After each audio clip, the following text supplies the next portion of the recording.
समस्त ओडिया मान केवल आम लयर्स डे नुह आम समस्त ओडिया मान आज गोटे गर्व गौरवर दिन डेफिनेटली कारण आम मधुसूदन दास आम जन्म वार्षिक पालन करुचे आमर जटनी बार एसोसिएशन तरफ मत इनभाइट करदे से पाखे कृतज्ञ आसिली पार्टिसिपेट कली जेहेतु यही माने गौरवान्वित मुहूर्तटा मुझे सेलिब्रेशन कर पार्ली से Jatni bar association president secretary एवं समस्त कर्मकर्ता को मु धन्यवाद अर्पण करुचे। आउ गोटे खुशी दिन जे आज जना पड़ला मधुबाबू पूर्वज होती जटणी और गड़रथीपुर सिमर कौन आज तो मु प्रथम थर भी शुणिली सहीटा अच्छी मुझे डेफिनेटली अनुरोध करी आपण मानक कारण जेहेतु आप बाहर करवा कम हो प्रेस वाला सेटा को आप लोकलोचन को आणतु करातु कारण से निहाती इतिहास सब लोक सब समय से लोकलोचन को आसवा दरकार तेणुक जदि अच्छी निश्चित रूप से आसिले समस्ते आपंकर एंटायर जी अच्छा ओडिशा जनता ओडिशावासी समस्त डेफिनेटली गोटे आउर गोटे फर्द इतिहास फर्द खोलियो बोली आशा करुच्ची। आज वकिल दिवस जटणी बार आपको जटणी रत्न सम्मानित कर आनंदित अच्छा कौन वार्ता रखिए निश्चित भाव बार एसोसिएशन सहित मु अंगांगी भाव जड़ित पवित्र ओडिशा आधुनिक ओडिशा इतिहास सृष्टिकर्ता जहाँ का नाम ओडिशार अर्धशताब्दी इतिहास सहित जड़ित तांकरी जन्मतिथि मत आज सम्मानित कले निश्चित भाव जड़े कर्तव्य परायण व्यक्ति हिसाब से निजक आज प्रतिपादित करी एवं बंधु माने एडवोकेट बंधु माने जो सम्मानित करछन्ते तार निश्चित भाव में पदमर्यादा रक्षा करा जिवो एवं सब समय रे आईनजीवी बंधु मान सहित समन्वय एवं सहयोग रखी जटणीर विकास रे सेमान आईन परामर्श को पाथय करी मोर कर्ममय जीवन आग को निश्चित भाव में मो कार्य जारी रखी। आज दिन पवित्र जन्मतिथि महान जननायक जन्मतिथि आज मुझे संकल्प वार्ता कौन रखिए युव आईनजीवी मान निश्चित भाव में निरपेक्ष भाव में असहाय लोक को निष्पेषित लोक को निस्वार्थ भाव में आईन सेवा प्रदान करूँ निश्चित भाव में कर्ममय जीवन में गोटे मूल्यवान अमूल्य मुहूर्त ही रही। जटणी रोटरी क्लब जटणी रत्न सम्मान ने सम्मानित कराला आपण सभापति अच्छा ये संपर्क कौन कह मु प्रसाद जगदेव प्रेसिडेंट रोटरी बट मुझा सब क्लब मेंबर को तरफ रिसीव कली बहुत भल लगे कि आमको आम नेबरिंग गोटे ऑर्गेनाइजेशन आम रोटरी क्लब तो ये पाखे आमको सम्मान जनइला आम तो बहुत गुड़े कम करुचु आखिटू नहीं कि बहुत सेवा आम करुचु बट जदि किसी लोग एप्रिशिएट करमको नहीं यहाँ बहुत भल दिन गोटे ओडिशा गोटे भल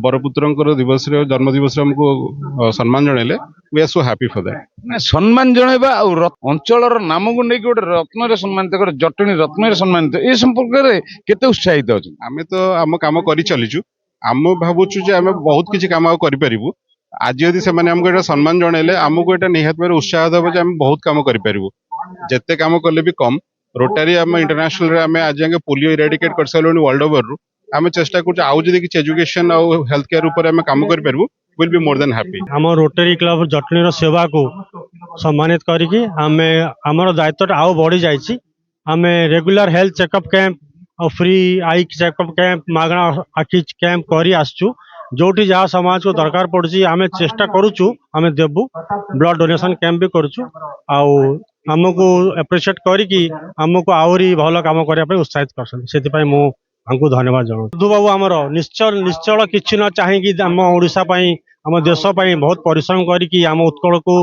ओडिशा ओडिया जाति को आगो को नहीं आसछन्ती आमे सेया कहूँ जदि किछिटा भी शिखिकी आमे समाज पई आहुरी किछि भलो करि पारिबा ताले आमे ए दिवसटा को भलरे पालन करछु बोली आमे मान आज होछि 178तम मधुबाबू जयंती एवं आम जटणी बार एसोसिएशन 2015 रु आरंभ होइकि आज पर्यंत चलछि एवं 2026-27 रो मु बर्तमान सभापति अच्छी।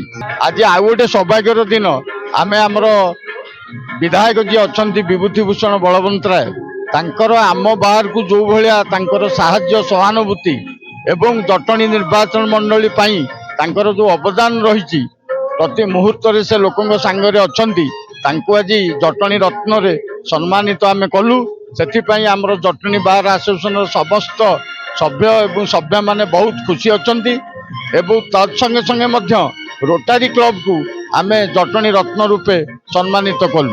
ଆଗାମୀ ଦିନ ପାଇଁ ବହୁତ କାର୍ଯ୍ୟକ୍ରମ ରହିଛି। ମଧୁବାବୁଙ୍କର ପୂର୍ବଜ ଥିଲେ ଜଟଣୀ ଗଡ଼ରତିପୁର, ଏ ସମୟରେ କେତେ ଖୁସି ଅନୁଭବ କରୁଛନ୍ତି? ବହୁତ ଖୁସି। ଏ ମାଟିର ପୁଅ ସିଏ, ଯାହାହେଲେ ବି ତାଙ୍କ ଦାୟାଦ, ଏ ମାଟିର ଦାୟାଦ ସିଏ। ତାଙ୍କର ପୂର୍ବପୁରୁଷଙ୍କ ଜନ୍ମସ୍ଥାନ ହେଉଛି ଆକ୍ଚୁଆଲି ଗଡ଼ରତିପୁର, ଯୋଉଟା କି ବହୁତ ଲୋକ ଜାଣିନାହାନ୍ତି। ଏବେ ଧୀରେ ଧୀରେ ତାର ପର୍ଦ୍ଦା ଉଠୁଛି। ଆଜି ଗଡ଼ରତିପୁରରୁ ମଧୁଜ୍ୟୋତି ଗୋଟେ ବାହାରି ଶୋଭାଯାତ୍ରାରେ ବାହାରିଲା ଏବଂ ସେ ଯାଇକି ତାଙ୍କର ଜନ୍ମସ୍ଥାନ ସତ୍ୟଭାମାପୁରରେ ଆଜି ପହଞ୍ଚିଛି। ଆଗାମୀ ଦିନରେ ଗଡ଼ରତିପୁରକୁ ଗୋଟେ ସ୍ମାରକୀୟ ପୀଠ କରିବା ପାଇଁ ଆମମାନେ ମଧ୍ୟ ଆନ୍ଦୋଳନ ଆକାରରେ ଏବଂ ସରକାରଙ୍କୁ ଆମେ ଦୃଢ଼ ଯୁକ୍ତି ସହ ଦାବିପତ୍ର ଉପସ୍ଥାପନ କରିବୁ। କେମିତି ଗଡ଼ରତିପୁରକୁ ଗୋଟେ ସ୍ମାରକୀ ଭାବେ ଓଡ଼ିଶା ଇତିହାସରେ ସ୍ଥାନ ପାଇବ, ତା ପାଇଁ ଆମେ ପ୍ରଚେଷ୍ଟା ଜାରି ରଖିବୁ। ଆମେ ଆଜି ମଧୁସୂଦନ ଜୟନ୍ତୀ ଜଟଣୀ ବାର ଆସୋସିଏସନ ତରଫରୁ ବହୁତ ଆଡମ୍ବରରେ ପାଳନ କଲୁ ଓ ଆମର ଜଟଣୀର ବିଧାୟକ ଶ୍ରୀ ବିଭୂତି ବଳବନ୍ତ ରାୟଙ୍କୁ ଜଟଣୀ ରତ୍ନ ହିସାବରେ ଆଜି ତାଙ୍କୁ ଜଟଣୀ ରତ୍ନ ପ୍ରଦାନ କଲୁ। କାରଣ ଜଟଣୀରେ ଜଟଣୀ ଓକିଲଙ୍କ ପାଇଁ ତାଙ୍କର ବହୁତ ଅବଦାନ ଅଛି। ଜଟଣୀ ଓକିଲଙ୍କ ପାଇଁ ସିଏ ସଦା ସର୍ବଦା ଯୋଉ ମୁହୂର୍ତ୍ତରେ ଓକିଲ କହନ୍ତି ସିଏ ଆସିକି ଓକିଲଙ୍କ ପାଇଁକି ଠିଆ ହୁଅନ୍ତି। ଓକିଲଙ୍କର ଦୁଃଖରେ ସଦାବେଳେ ଠିଆ ହୁଅନ୍ତି।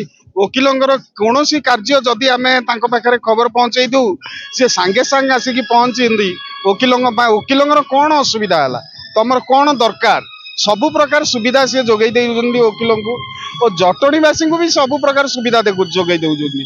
ସେଥିପାଇଁ ଆମ ଓକିଲମାନେ, ଓକିଲ ଭାଇମାନେ ସମସ୍ତେ ମିଶିକି ଆମେ ନିଶ୍ଚିତ କଲୁ ଯେ ଆମର ଏମିତି ଗୋଟେକୁ ଆମେ ଜଟଣୀ ରତ୍ନ ଦବା ଯିଏକି ଆମ ପାଇଁ ଗର୍ବିତ, ଆମେ ଗର୍ବ ଅନୁଭବ କରିବା। ସେଥିପାଇଁ ସବୁଆଡୁ ଆମେ ଚିନ୍ତା କଲୁ ଆମର ବିଧାୟକ ଶ୍ରୀ ବିଭୂତି ବଳବନ୍ତ ରାୟଙ୍କୁ ଜଟଣୀ ରତ୍ନ ପ୍ରଦାନ କରିବୁ ବୋଲି। ଆଉ ଏଇଥିପାଇଁ ତାଙ୍କୁ ପ୍ରଦାନ କରି ଆମେ ଆଜି ବହୁତ ଗର୍ବିତ ଅନୁଭବ କରୁଛୁ। ଯାହା ହଉ ଆମ ବିଧାୟକଙ୍କୁ, ଯିଏ ଆମ ଜଟଣୀ ବାସୀଙ୍କର ଓକିଲଙ୍କ ସାଙ୍ଗରେ ସଦାବେଳେ ରହି ସାରିଛନ୍ତି, ତାଙ୍କୁ ଆମେ ଜଟଣୀ ରତ୍ନ କରି ପୁରସ୍କୃତ କରିପାରିଛୁ। ମଧୁବାବୁଙ୍କର ପୂର୍ବଜ, ତାଙ୍କ ଘର ଆମର ଜଟଣୀ ଗଡ଼ରତିପୁର, ଯୋଉଟା କି ବହୁତ ଲୋକ ଆପଣ ମାନେ ଜାଣିନଥିବେ। ସେଇଟା ସିଏ ଏଇଠି ତାଙ୍କର ଗଡ଼ରତିପୁରରେ ତାଙ୍କର ପୂର୍ବଜଙ୍କ ଘର। ସେଥିପାଇଁ ଆମେ ଓକିଲ ଓ ଜଟଣୀବାସୀ ଆଜି ଆମେ ବହୁତ ଗର୍ବିତ ଯେ ମଧୁବାବୁ ଆମ ପାଖରେ ତାଙ୍କର ପୂର୍ବଜ ଥିଲେ, ଅଛନ୍ତି। ସେଥିପାଇଁ ଆଜି ଆମେ ଓକିଲ ଭାଇମାନେ, ଭଉଣୀମାନେ ସମସ୍ତେ ଜଟଣୀବାସୀ ବହୁତ ଗର୍ବିତ ଅନୁଭବ।